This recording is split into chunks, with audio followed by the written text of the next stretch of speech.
El corazón delator. Es cierto. Siempre he sido nervioso, muy nervioso, terriblemente nervioso. ¿Pero por qué afirman ustedes que estoy loco? La enfermedad había agudizado mis sentidos, en vez de destruirlos o embotarlos. Y mi oído era el más agudo de todos. Oía todo lo que puede oírse en la tierra y en el cielo. Muchas cosas oí en el infierno. ¿Cómo puedo estar loco, entonces? Escuchen, y observen con cuánta cordura, con cuánta tranquilidad les cuento mi historia. Me es imposible decir cómo aquella idea me entró en la cabeza por primera vez, pero, una vez concebida, me acosó noche y día. Yo no perseguía ningún propósito. Ni tampoco estaba colérico. Quería mucho al viejo. Jamás me había hecho nada malo. Jamás me insultó. Su dinero no me interesaba. Me parece que fue su ojo. Sí, eso fue. Tenía un ojo semejante al de un buitre. Un ojo celeste, y velado por una tela. Cada vez que lo clavaba en mí se me helaba la sangre. Y así, poco a poco, muy gradualmente, me fui decidiendo a matar al viejo y librarme de aquel ojo para siempre. Presten atención ahora. Ustedes me toman por loco. Pero los locos no saben nada. En cambio, si hubieran podido verme, si hubieran podido ver con qué habilidad procedí, con qué cuidado, con qué previsión, con qué disimulo me puse a la obra. Jamás fui más amable con el viejo que la semana antes de matarlo. Todas las noches, hacia las 12, hacía yo girar el picaporte de su puerta y la abría, tan suavemente, y entonces, cuando la abertura era lo bastante grande para pasar la cabeza, levantaba una linterna sorda, cerrada, completamente cerrada, de manera que no se viera ninguna luz, y tras ella pasaba la cabeza. Oh, ustedes se hubieran reído al ver cuán astutamente pasaba la cabeza. La movía lentamente, muy lentamente, a fin de no perturbar el sueño del viejo. Me llevaba una hora entera introducir completamente la cabeza por la abertura de la puerta, hasta verlo tendido en su cama. ¿Es que un loco hubiera sido tan prudente como yo? Y entonces, cuando tenía la cabeza completamente dentro del cuarto, abría la linterna cautelosamente, tan cautelosamente. Sí, cautelosamente iba abriendo la linterna, pues crujían las bisagras, la iba abriendo lo suficiente para que un solo rayo de luz cayera sobre el ojo de buitre. Y esto lo hice durante 7 largas noches, cada noche, a las 12, pero siempre encontré el ojo cerrado, y por eso me era imposible cumplir mi obra, porque no era el viejo quien me irritaba, sino el mal de ojo. Y por la mañana, apenas iniciado el día, entraba sin miedo en su habitación y le hablaba resueltamente, llamándole por su nombre con voz cordial y preguntándole cómo había pasado la noche. Ya ven ustedes que tendría que haber sido un viejo muy astuto para sospechar que todas las noches, justamente a las 12, iba yo a mirarle mientras dormía. Al llegar la 8ª noche, procedí con mayor cautela que de costumbre al abrir la puerta. El minutero de un reloj se mueve con más rapidez de lo que se movía mi mano. Jamás, antes de aquella noche, había sentido el alcance de mis facultades, de mi sagacidad. Apenas lograba contener mi impresión de triunfo. Pensar que estaba ahí, abriendo poco a poco la puerta, y que él ni siquiera soñaba con mis secretas intenciones o pensamientos. Me reí entre dientes ante esta idea, y quizá me oyó, porque le sentí moverse repentinamente en la cama, como si se sobresaltara. Ustedes pensarán que me eché hacia atrás, pero no. Su cuarto estaba tan negro como la brea, ya que el viejo cerraba completamente las persianas por miedo a los ladrones. Yo sabía que le era imposible distinguir la abertura de la puerta, y seguí empujando suavemente. Había ya pasado la cabeza y me disponía a abrir la linterna, cuando mi pulgar resbaló en el cierre metálico y el viejo se enderezó en el lecho, gritando: ¿Quién está ahí?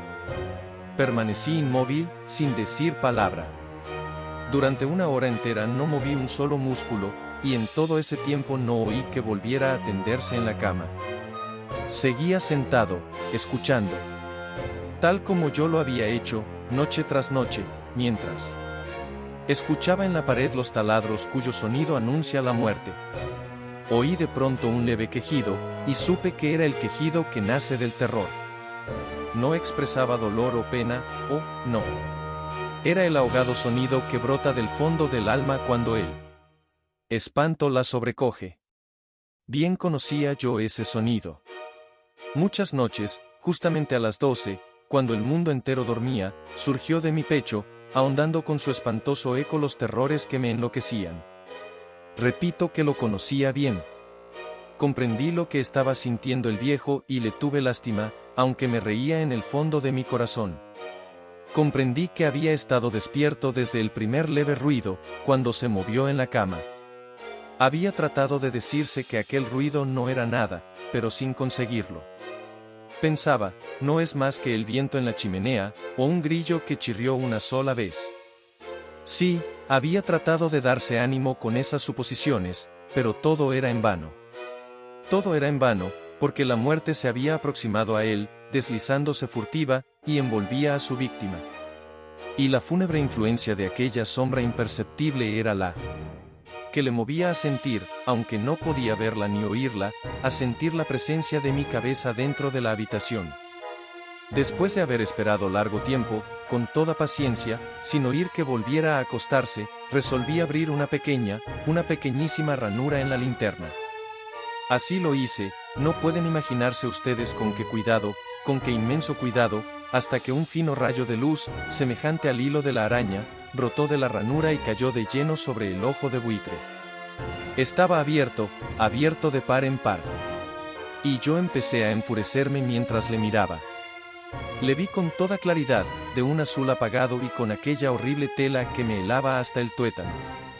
Pero no podía ver nada de la cara o del cuerpo del viejo, pues, como movido por un instinto, había orientado el haz de luz exactamente hacia el punto maldito.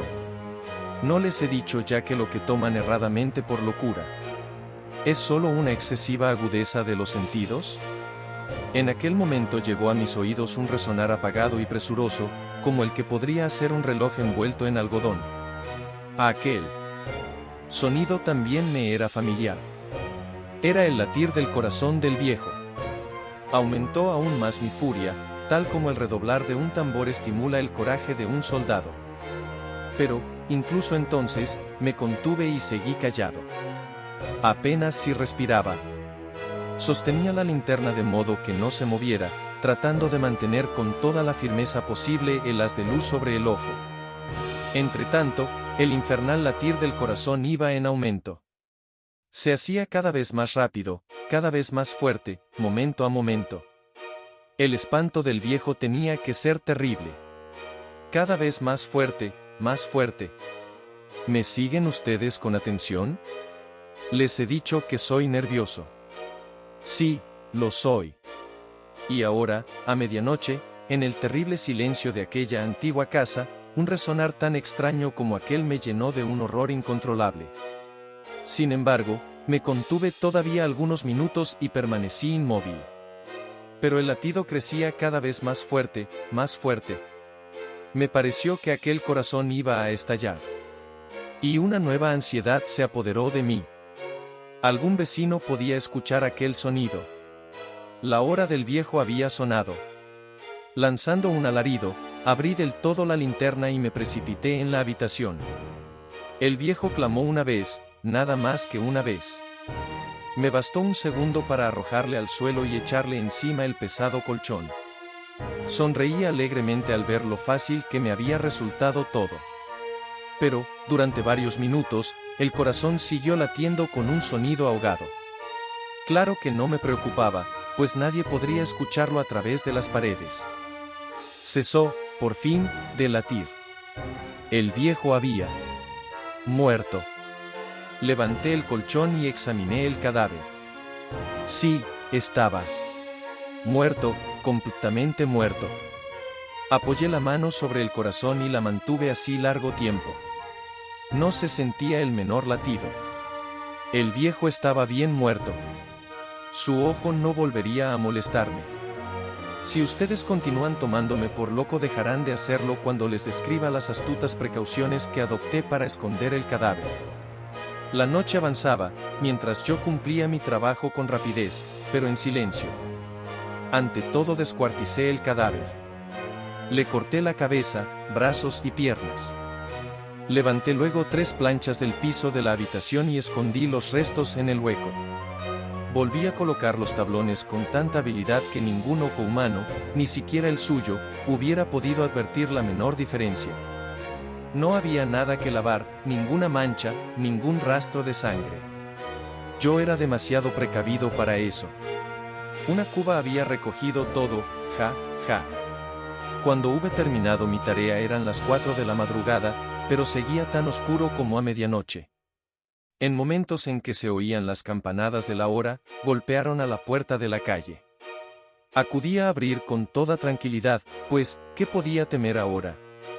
Hallé a 3 caballeros, que se presentaron muy civilmente como oficiales de policía. Durante la noche, un vecino había escuchado un alarido, por lo cual se sospechaba la posibilidad de algún atentado.